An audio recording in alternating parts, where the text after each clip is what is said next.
believe a demon did this. Where did they take him? Took him down below with the others. There are many types of demons. They live within the dark self, part of our inner world that is primal, like an animal. You didn't show up on time and you made a mess out of everything!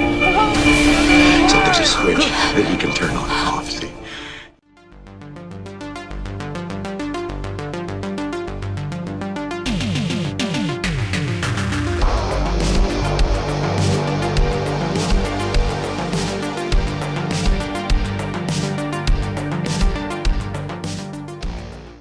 We are talking about the horror movie The Harrowing. This one actually comes out on VOD on Christmas Day 2018 by Film Mode Entertainment. And this one is written and directed by Jon Keeyes. You've got a couple of recognisable stars here. Arnold Vosloo. He was of course in the Mummy movie with the Brendan Fraser, and Michael Ironside, who has been in many genre movies, Turbo Kid, Total Recall, just to name a couple. But the story focuses around Matthew Tompkins' character. He is a detective called Calhoun. He's working on the Vice Squad. And we learn through some exposition that he has lost his partner. We kind of popped together the toilets in a previous kind of sting. And now he's kind of with his new partner, who is actually his childhood best friend, and a rookie cop, as they are kind of staking out this kind of prostitute who's sleeping in a variety of public figures, etc.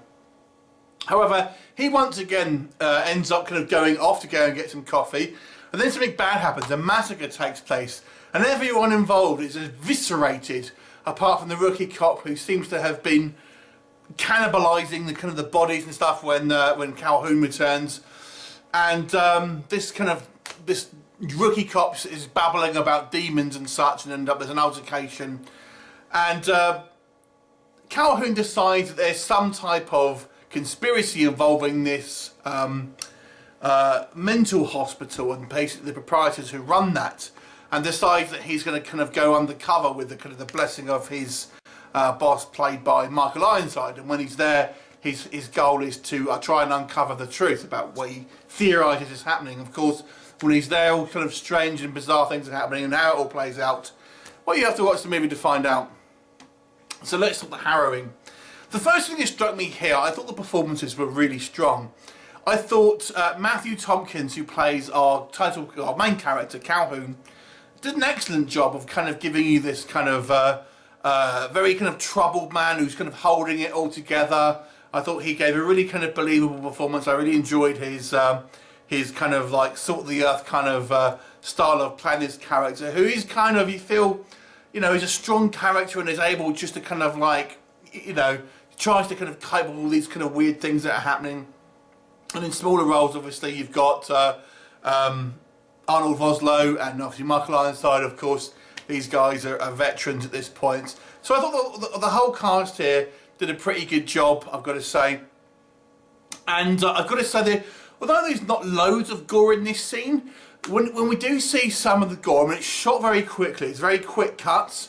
But man, it looks brutal. And when there looks like there's been some truly brutal goings on in this movie. So although there's not lots of gore, when we do kind of see little snippets of it, I think it's very effective. And it will kind of remind you of like Seven and stuff like that, where it's just kind of like quite shocking, but for very kind of like brief sort of glimpses and stuff like that. This also is a fairly complex movie, which is going to be a positive and a negative, so we'll come on to the negatives in a minute. But for a positive, it's a movie where you're going to have to pay attention. It's a movie where, it's not going to be a kind of straight and obvious kind of narrative. So if you want something which is going to be a bit more of a brain teaser, then you kind of might want to check this one out. Not all is as it seems. There are some kind of like some good kind of horrific moments, and there's some good use of practical effects here.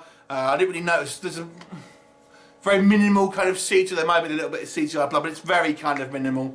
That was all good. And I thought all the stuff like the on the production side of stuff, the production value, all looks decent to me. It's filmed well, it's lit well, the sound mixing is good. So on the technical side, there's absolutely kind of no problems there whatsoever. So all in all, so far, it's sounding pretty good, and it is a good movie. But I've got to say, that the issue that I have with this movie is although it is it's a very twisty movie, but I think maybe it becomes a little bit too convoluted for its own good.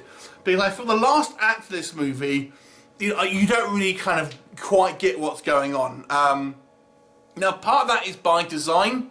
It's designed to be a movie that is going to kind of like flip your expectations and kind of like, is this what you're seeing real? Is it a hallucination? Is it a memory? There's all sorts of kind of explanations, but I don't think it kind of gives you a clear enough resolution as you kind of finish the movie. And I feel some people will maybe a little bit frustrated with it. I mean, you can say maybe left somewhat ambiguous, but nonetheless, I can understand some people may start getting a little bit kind of confused.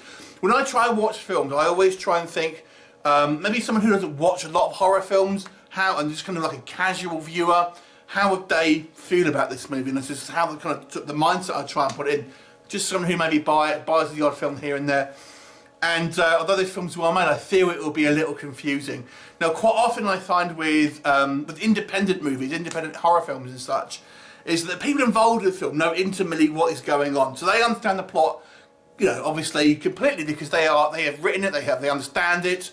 But you have to kind of step outside of that, I feel, and sometimes look at it from a completely third person, someone who's nothing to do with the film, and see if these, and I see it fairly often where these smaller movies sometimes don't make sense to someone who has not seen it. I used to do a job in to do with marketing, and I'd always test my marketing on someone who has nothing to do with it to see if they understood it. And I feel this is kind of a similar thing. If someone can't get the message, and you kind of got to kind of look and maybe reevaluate what you can do differently.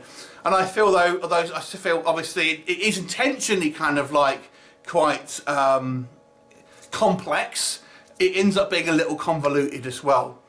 And when we kind of see the monster effects, I really love the gore effects, but the monster effects, they're not bad. But they look a little bit man-suity to me. Not bad at all. I thought the design was still quite good, but they kind of looked a little bit weaker, if you ask me.